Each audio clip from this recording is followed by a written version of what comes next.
I will build a wall to avoid problems and the future me will pay for it.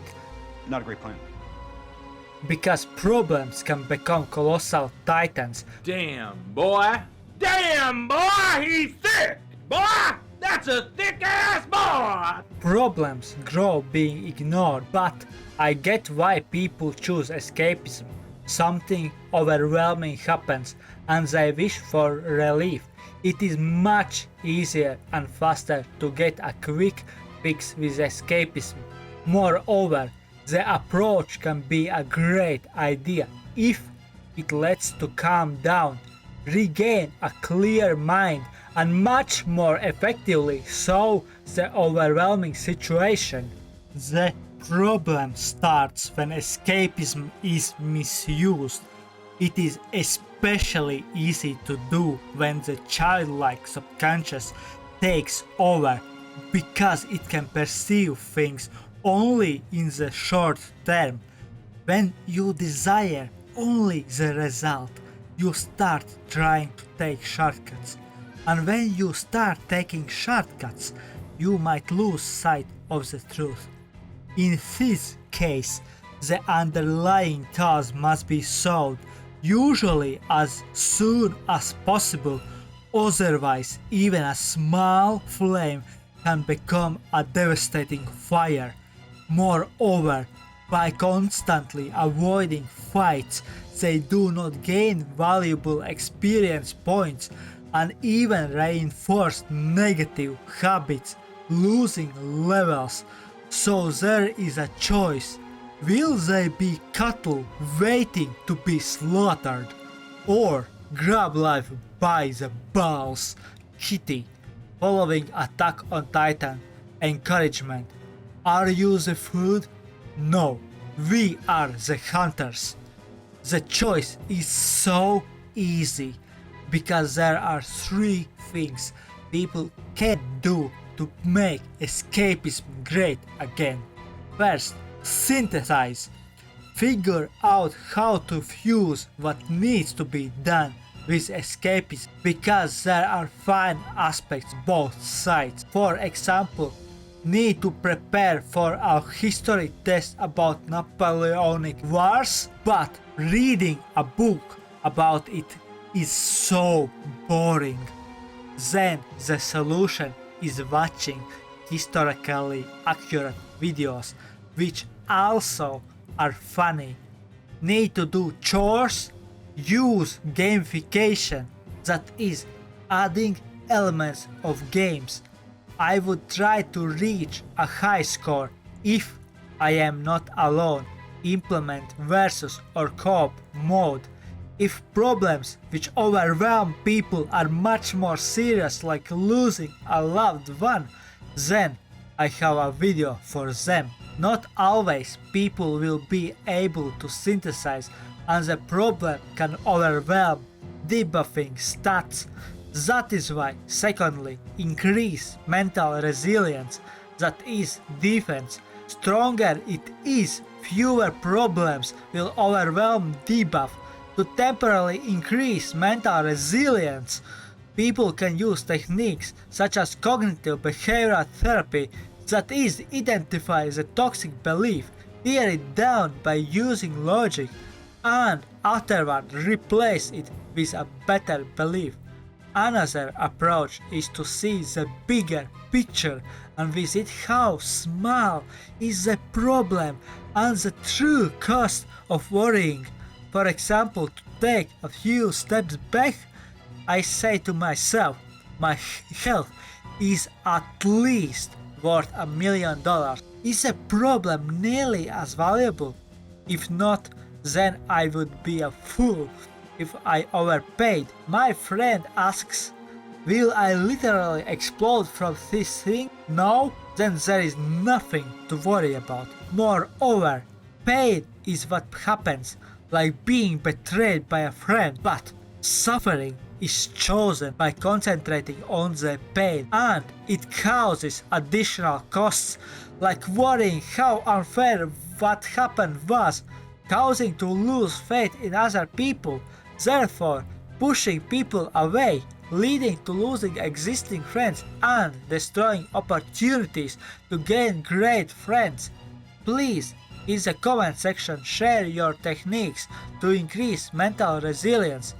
By using these type of techniques, over time people will level up and use techniques will go from active to effortless passive ability. Moreover, due to exposure to overcoming problems, base mental resilience stat will also grow. As a result, people will worry less, unlock new opportunities, etc. So additional technique is to reframe the overwhelming problem as a challenge, which will give experience and with it the mentioned bonus. But sometimes a problem will be overwhelming even to people with very high mental resilience stat. So thirdly, choose appropriate escapism. Of course, extremes are never good, and a certain level of escapism might be needed.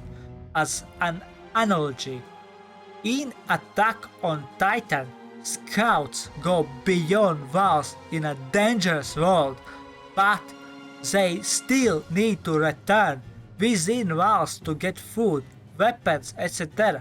recharge. But still it matters what they eat.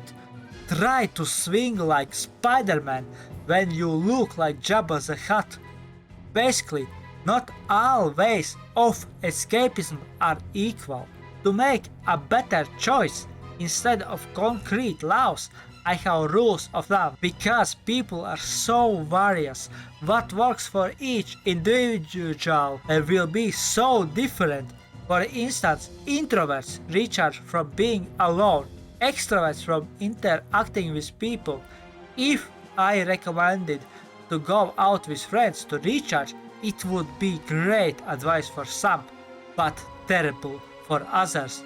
That is why, by saying that I do not have answers, only vague directions, I am the smartest dumb person the world has ever seen. First, and the most important point to drain the swamp is core value design. Deep dive within yourself and define what you truly want from escapism.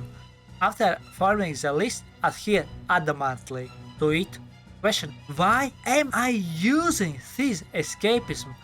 What have I gained from it? My suggestions for the list to be recharged: develop useful skills, expand mind to see additional options, gain allies. Every worthy escapism does not need to have all of these points, but must do at least one very well. If not, deport it without mercy and build a wall so the content cannot return. Otherwise, social media is sending content that has a lot of problems, is very addictive, promotes a bad mindset, and only some, I assume, is good. Second, avoid wasting energy because it is needed to use mental resilience techniques and impacts the stats. For example, to avoid content whose goal is to trigger outrage, seriously judge if the topic is really worth it, such as, is a bad game or movie really worth the nerves and time? Or is it better to stay calm and just avoid the product, if not the manufacturer? Moreover, this kind of stuff not just drains the mental HP bar for basically no purpose, but also has an opportunity cost, that is, prevents from doing something better. For similar reasons, avoid also empty content, which you can watch for hours and gain nothing. Forget the next day. Any interaction wasted with this type of escapism. So lock them up. Moreover, identify techniques which do the opposite. For me, it is meditation, that is, I concentrate only on the present moment, or even empty mind. usually as a part of a walk, appreciating sunny weather, or even how nice feels to move freely like almost flying, or how big my hands are, and something else, big D energy, here I come. Avoid long-term negative consequences to prevent permanent debuffs. For example, avoid overdosing on substance, and I mean not only alcohol, but even sugar.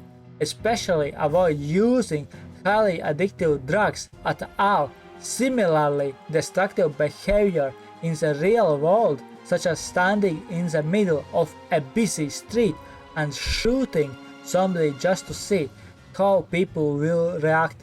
It is just a theoretical example. I do not need substance to get high, because I am the hype.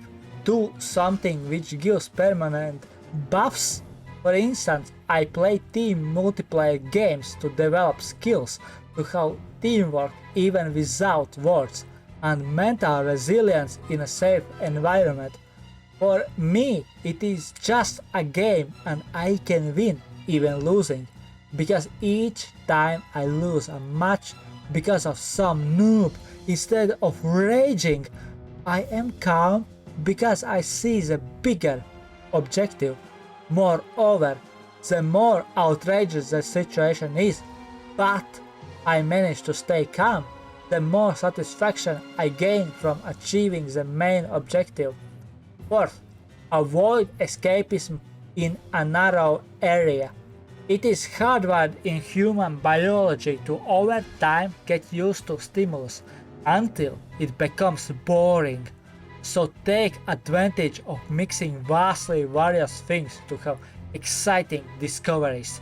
There are multiple dimensions to be considered, such as from being very passive to very active, from being totally alone to surrounded by many people, from low level entry to needing to be very skillful, and so on. So, I enjoy meditation, listening to music, making video games, DM JoJo inspired roleplay campaigns, sharing my passion with various people, etc. Sometimes all at once. Fifth, avoid doing something just because it is popular, only to fit into a group, and so on. Although the activity might seem like a shortcut to achieve the desired goal, there is a price in the long term. Somewhat violently suppressing the inner self will slowly destroy from within, making achieved at best a hollow victory. Better is to be true to yourself, and if necessary embrace an even more difficult road, and quality over quantity, because to be truly accepted and resonate with similar thinking is such a wonderful feeling. That is why I had no problems to make a review about Spy Family Hentai. I really was mind blown about the high writing quality, and judging by the statistics, I was not the only one who enjoyed it. So wake up, sheeple. Hope this video will help people, and if they wish to change but do not know how, previous attempts have not worked out, then I have a video for them.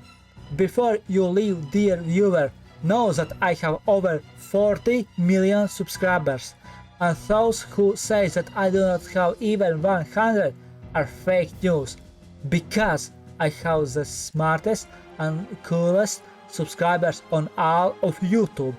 So each of my subscribers is worth 1 million regular, especially those who help with their insight.